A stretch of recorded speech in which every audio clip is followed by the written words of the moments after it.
Assalamualaikum dan salam sejahtera saya ucapkan kepada Dr. Muhammad Syafiee bin Rosli. Saya Nur Afif bin Muhammad Tahir. Di sini saya akan membincangkan tentang assignment kedua saya iaitu berkenaan cadangan penambahbaikan pusat sumber. Dan saya mulakan dengan bahagian isi kandungan yang akan membincangkan 5 perkara iaitu pengenalan, isu-isu yang dikenal pasti, cadangan penambahbaikan dan anggaran kos, kesimpulan dan juga rujukan. Saya teruskan dengan pengenalan. SK Bukit Mutiara Johor Bahru adalah sekolah yang telah saya lawati untuk assignment pertama saya, dan berikut adalah susun atur dalam pusat sumber. Diteruskan lagi dengan bahagian pengenalan. Yang pertama, bahawa pusat sumber merupakan nadi kepada ekosistem pendidikan yang menyokong pelbagai keperluan penggunaan, merangkumi pelbagai penyebaran maklumat semasa, penganjuran program berbentuk komuniti serta penyediaan sokongan terhadap pendidikan dan aspek kesejahteraan buat sosial warga sekolah. Fungsi ini diperkuat melalui pelbagai pendekatan terkini yang menghubungkan pelajar, guru dan komuniti kepada ilmu secara lebih inklusif dan berkesan menurut Doyle dan Brah 2021. Dalam menghadapi cabaran pendidikan abad ke-21, pusat sumber turut diiktiraf sebagai pusat yang berperanan menerima, menyesuaikan diri dengan pelbagai teknologi baharu, perkhidmatan digital serta pelbagai bentuk kandungan maklumat dalam media moden yang pelbagai menurut G. Los Angeles Martinez 2021. Bagi memastikan pusat sumber kekal relevan, pengurusannya perlu bersikap dinamik dan responsif. Ini merangkumi usaha menetapkan penanda aras yang jelas bagi kualiti perkhidmatan, merevisi dasar operasi secara berkala serta melabur dalam pembangunan profesional pustakawan dan staf berkaitan. Menurut Rafiq 2021 menegaskan bahawa bajet yang mencukupi harus diperuntukkan bagi membolehkan pusat sumber meluaskan skop perkhidmatan termasuk memperoleh sumber elektronik, penyediaan bahan digital serta pembangunan sistem dalam masa sawang yang mesra pengguna. Kerjasama antara pustakawan dan pihak berkepentingan seperti guru, pentadbir dan komuniti juga perlu diperkukuh agar pusat sumber dapat berperanan lebih strategik dalam menyokong pengajaran dan pembelajaran. Namun begitu, keberkesanan pusat sumber sering menjadi persoalan terutama apabila berhadapan dengan cabaran peruntukan kewangan yang semakin mengecil. Menurut Liu dan Teng 2023, walaupun pelbagai kajian telah mengesahkan sumbangan signifikan pusat sumber kepada masyarakat, sebahagian pihak masih meragui impaknya sehingga membawa kepada pengurangan bajet oleh pihak berkuasa.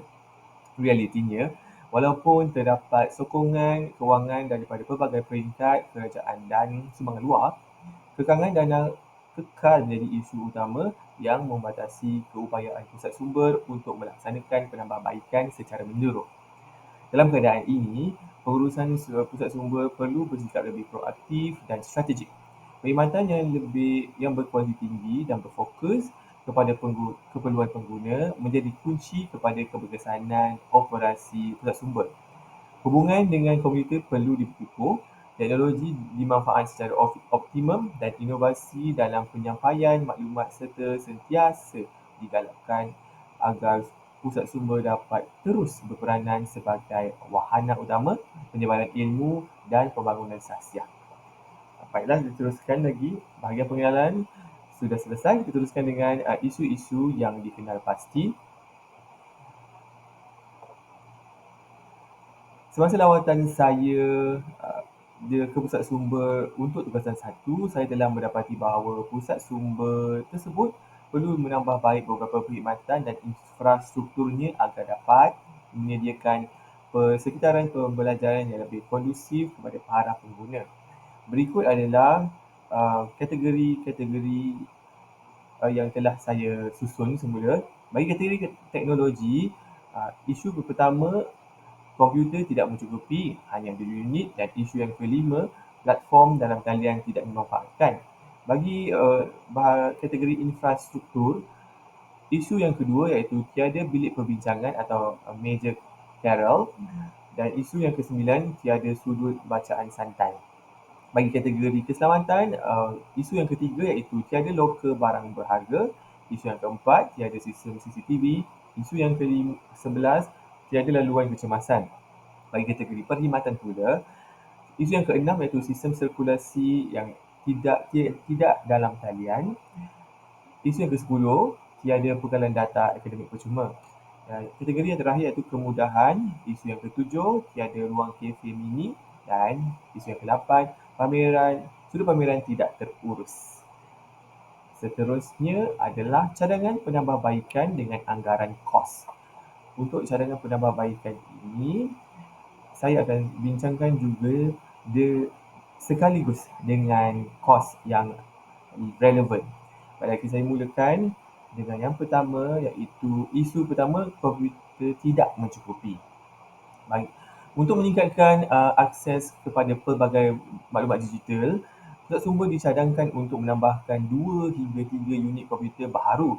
Kos RM5,000 adalah munasabah kerana komputer berspesifikasi sederhana untuk tujuan pembelajaran, contohnya untuk carian maklumat, penyediaan tugas dan pembelajaran dalam talian boleh diperoleh pada harga sekitar RM1,500 hingga RM2,000 unit.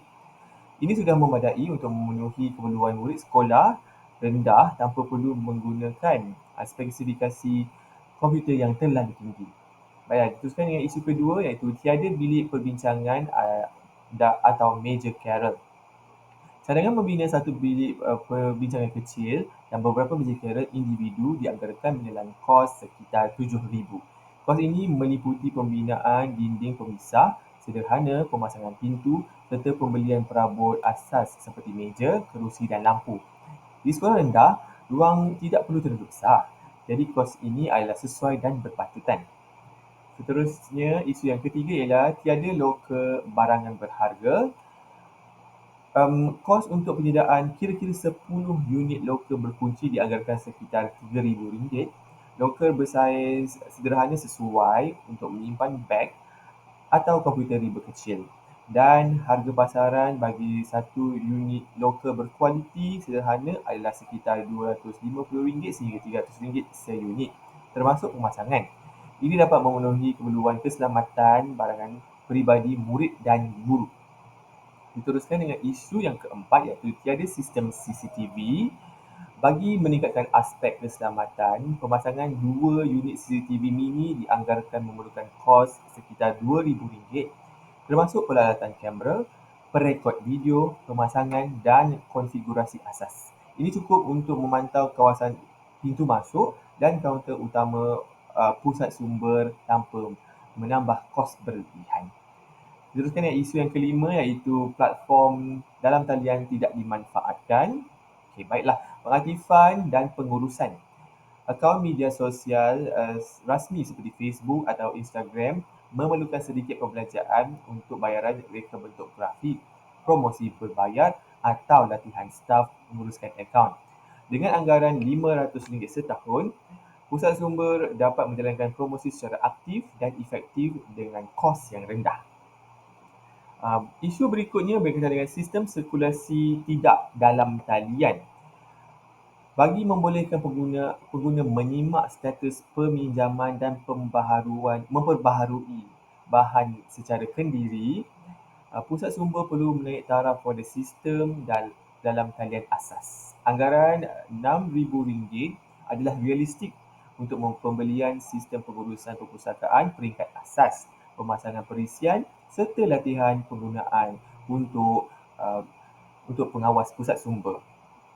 Berikutnya adalah isu yang ketujuh iaitu tiada ruang kafe mini.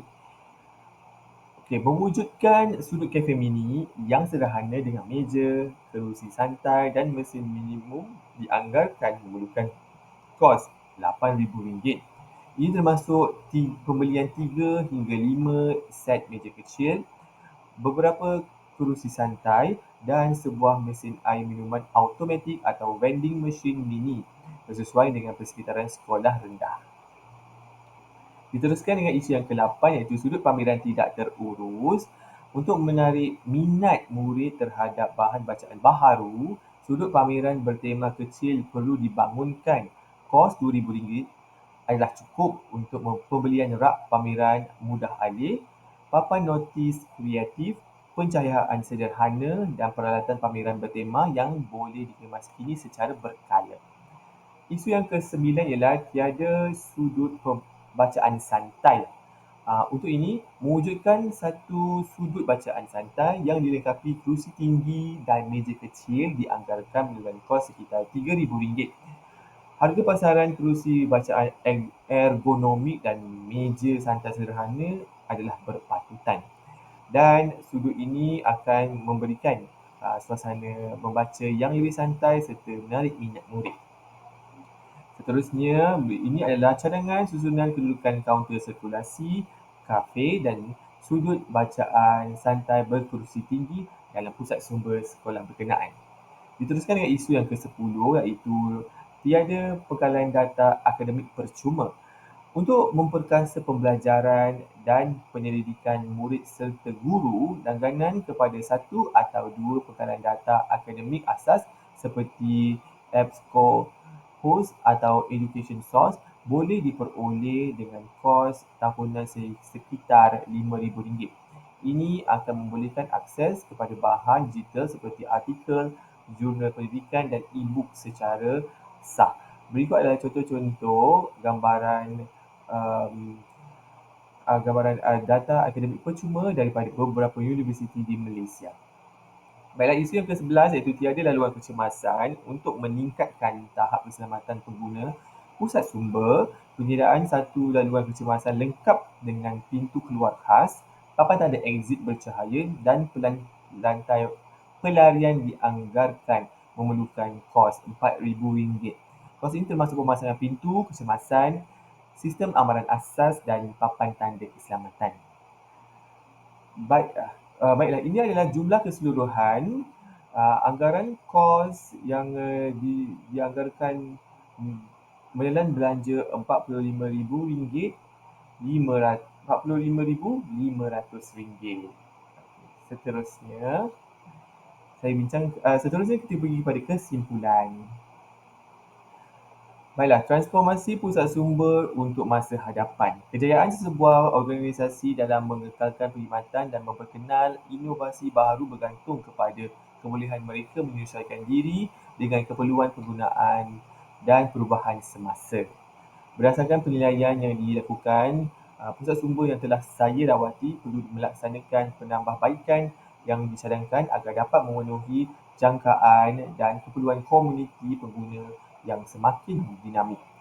Kajian oleh Nguyen dan Suti Prapa 2024 mendapati bahawa aspek-aspek seperti kualiti perkhidmatan, kompetensi pustakawan, pemahaman terhadap keperluan pengguna serta adaptasi teknologi merupakan faktor utama dalam memastikan kelangsungan operasi perpustakaan. Melalui penambahbaikan yang disadangkan termasuklah pemantapan sistem perkhidmatan, penggunaan teknologi maklumat serta peningkatan kemudahan infrastruktur pusat sumber berpeluang untuk meningkatkan lagi keberkesanannya. Seterusnya, Bakti 2020 menekankan bahawa pemahaman terhadap minat dan keutamaan pengguna adalah penting dalam memastikan perkhidmatan perpustakaan sentiasa relevan. Ini menunjukkan bahawa perpustakaan perlu sentiasa mengambil inisiatif untuk memahami keperluan komuniti mereka dan membangunkan program serta perkhidmatan yang berorientasikan pengguna. Dalam kajian oleh Hamad 2023, didapati bahawa peningkatan kualiti perkhidmatan maklumat bergantung kepada sejauh mana perpustakaan mampu membina program maklumat yang menyeluruh dan melibatkan penggunaan secara aktif. Ini memperlihatkan keperluan pusat sumber untuk terus berinovasi dalam pendekatan penyampaian maklumat, mengadaptasi perubahan teknologi dan memperkenalkan perkhidmatan baharu yang lebih responsif kepada keperluan pengguna moden. Di samping itu, Nguyen dan Suti Prapa 2024 juga menyatakan bahawa pengurusan perpustakaan harus sentiasa melaksanakan penyelenggaraan teknologi secara berkala dan berusaha melakukan penambahbaikan seterusnya berterusan bagi memastikan kelancaran operasi. Rigetto 2022 turut menekankan bahawa keperluan perpustakaan untuk menyediakan persekitaran yang lebih kondusif dan memperluas kemudahan dalam talian demi memenuhi permintaan pengguna masa kini. Sokongan terhadap adaptasi digital turut diberikan oleh LARU 2021 dan WorkLink 2022 yang menggariskan kepentingan aplikasi platform digital dan teknologi web dalam memperkukuh perkhidmatan perpustakaan. Akhir sekali, LARU 2021 mengingatkan bahawa bagi memastikan pusat sumber kekal relevan dan berkesan dalam menghadapi cabaran masa kini, perlu ada usaha memperkukuh hubungan dengan organisasi lain, merancang pengurusan sumber secara strategik serta menyediakan latihan kepada pengawas pusat sumber. Ini selaras dengan saranan ADAI 2020 yang menyarankan agar polisi dan prosedur perpustakaan sentiasa dikaji semula dan diubah sesuai mengikut perubahan persekitaran. Secara keseluruhannya, melalui pelaksanaan cadangan-cadangan yang telah dikemukakan, pusat sumber berpeluang untuk meningkatkan keupayaan perkhidmatannya dan terus relevan dalam menyokong keperluan pendidikan, penyelidikan dan pembangunan masyarakat pada masa hadapan. Seterusnya, diteruskan dengan senarai rujukan. Berikut adalah senarai rujukan yang telah saya gunakan. Yang pertama, rujukan berkenaan dengan bertajuk Digital Services Adapted by Libraries in Mexico to COVID-19 Pandemic, a Critical Review, yang ini relevan kepada adaptasi teknologi dalam perpustakaan. Seterusnya, University Libraries Response to COVID-19 Pandemic, a Developing Country Perspective, yang ini pula relevan untuk berkaitan transformasi perkhidmatan pasca pandemik. Yang ketiga, Management of Library Services during the Pandemic Crisis in University Libraries. Yang ini pula relevan bagi pengurusan krisis dan perancangan strategik. Yang keempat, Public Libraries Efficient, Evaluating Scale Economics of Public Libraries. Yang ini pula relevan untuk analisis kecekapan pengurusan sumber. Dan seterusnya adalah the provision of smart service at academic libraries and associated challenges. Yang ini pula relevan bagi integrasi perkhidmatan pintar. Baiklah, itu sahaja pembentangan saya pada hari ini. Terima kasih atas masa dan perhatian anda semua. Terima kasih. Assalamualaikum warahmatullahi wabarakatuh.